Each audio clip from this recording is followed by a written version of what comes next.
Halo semuanya, bertemu kembali dengan saya, Pak Willy. Pada video kali ini saya akan berbagi mengenai pembahasan OSN Fisika 2022 bagian ke-19 ya, mengenai getaran yang ketiga. Mudah-mudahan video ini bisa membantu bagi yang mau mengikuti OSN atau sebagai pendalaman materi fisika. Ayo, kita langsung mulai. Soal dan pembahasan OSK 2022 untuk soal getaran nomor 3.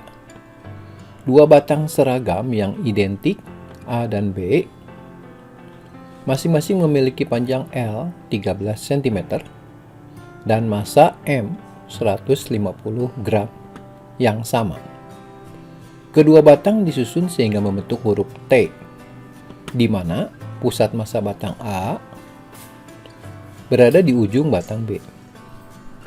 Jika sistem batang tersebut kemudian diberi sudut simpangan kecil, maka frekuensi osilasi batang adalah sekian Hertz.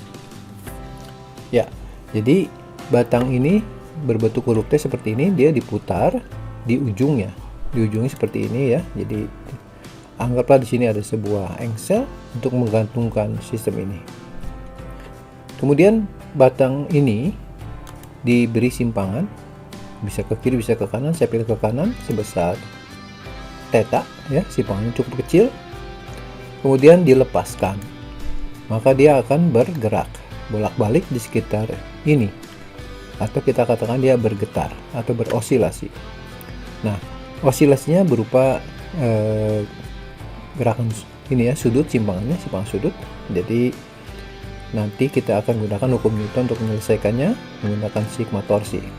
Namun di sini dibutuhkan momen inersia dari sistem batang ini terhadap titik O ini. Untuk itu saya akan cari momen inersianya terlebih dahulu ya. Jadi IO itu adalah momen inersia sistem ini dari yang tersusun dari gabungan batang A dan B. Kita tahu bahwa untuk momen inersia batang yang diputar di pusat massa 1/12 ml² dan yang di ujung adalah 1/3 ml². Jadi kalau untuk sistem ini saya jabarkan seperti berikut ya.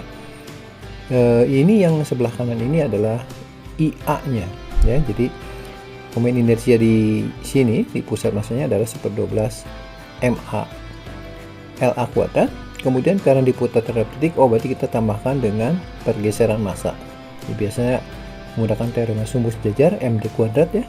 Nah, M-nya di sini massa batang A-nya. Kemudian D-nya itu adalah jarak dari pusat massa ke sumbu putarnya. Jadi di sini jaraknya adalah L, sehingga untuk momen inersia batang A itu adalah 1/12 MA LA² tambah ML². Kemudian untuk momen inersia batang B-nya, karena ini di ujung, langsung kita gunakan 1/3 ML². Ya. Jadi momen inersianya 1/3 ML², 1/12 ML² tambah ML². Kita jumlahkan, ini menghasilkan 17/12 ml². Baik, sekarang kita akan menganalisis persamaan getarannya ya. Jadi saya gambar kembali, ini adalah kondisi awalnya batang.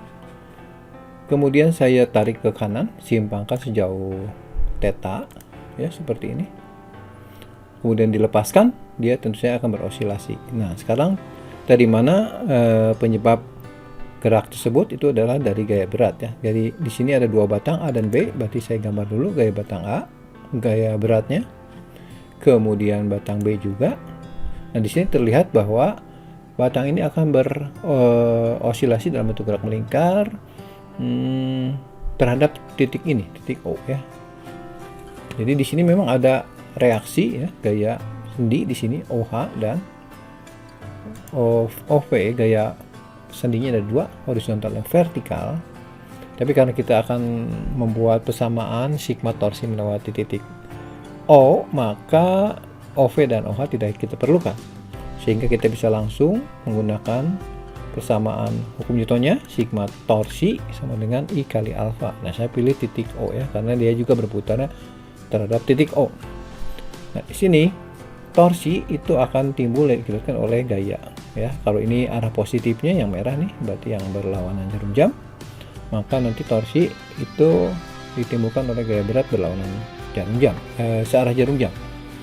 Jadi sigma torsinya untuk O saya mulai dari yang ini dulu ya, gaya berat batang B, kan di sini MB sama MA yang sama ya, jadi di sini minus MG gayanya dikali lengan momennya adalah jarak dari titik O ke garis kerja gaya WB ini, yaitu yang ini ya. Ini adalah setengah L kali sin theta karena di depan sudut. Ini gayanya, ini dengan gayanya. Demikian juga untuk gaya WB ya, WA MA kali G, ini M kali G. Jaraknya dari sini ke sini itu adalah L kali sin theta, ini L-nya, theta-nya ini. Nah, ini sama dengan momen inersia terhadap titik O. Sistem batang ini adalah tadi sudah dihitung ya, 17/12 ml kuadrat dikali dengan alfa yang akan timbul. Oke. Nah, sekarang kita sederhanakan. Di sini ada M bisa kita coret. Kemudian ada L juga. L di sini, tapi di sini ada kuadrat, berarti di sini tinggal 1 ya. Di sebelah kiri habis, G-nya tetap ada ya. Di sini kita lihat bahwa yang tinggal adalah setengah G sin theta. Min setengah maksudnya ya. Kemudian di sini min GL sin theta juga. Jadi digabungkan jadi minus 3/2 G sin theta. Sementara di kanan M sudah habis, L tinggal 1, jadi 17/12 L alfa. Ini adalah percepatan sudut ya. Kemudian kita bawa ke sebelah kanan saja atau kiri saja ya. Tapi sebelumnya kita ingat kembali bahwa ini sudutnya kecil, maka nilai sin theta itu pasti akan mendekati theta-nya. Jadi kalau kita sederhanakan persamaan ini dengan asumsi ini, maka kita mendapatkan 17/12 L alfa yang ini pindah ke kanan ya, jadi 3/2 G. Nah, ini sin theta-nya kita ganti dengan theta karena sudutnya kecil. Nah, sekarang kita lihat di sini persamaannya saya jadikan koefisien alfanya 1 ya. Jadi dibagi dengan 17/12 L. Jadi 3/2 ini dibagi dengan 17/12 L ya. Jadi ini 18/17 L dikali G theta. Ini mengingatkan kembali ini adalah persamaan diferensial. Kita ingat bahwa alfa itu adalah theta double aksen tambah 18/17 G per L dikali theta sama dengan 0 ya. Ini berarti kita sudah mendapatkan persamaan gerak harmonik sederhananya. Tinggal kita tentukan ini omega kuadratnya. Jangan lupa ini koefisien theta ini itu adalah omega natural kuadrat ya, sama dengan 18/17 G per L ya. Kemudian untuk nyari omega tentu saja kita akarkan ya, 18 G per 17 L.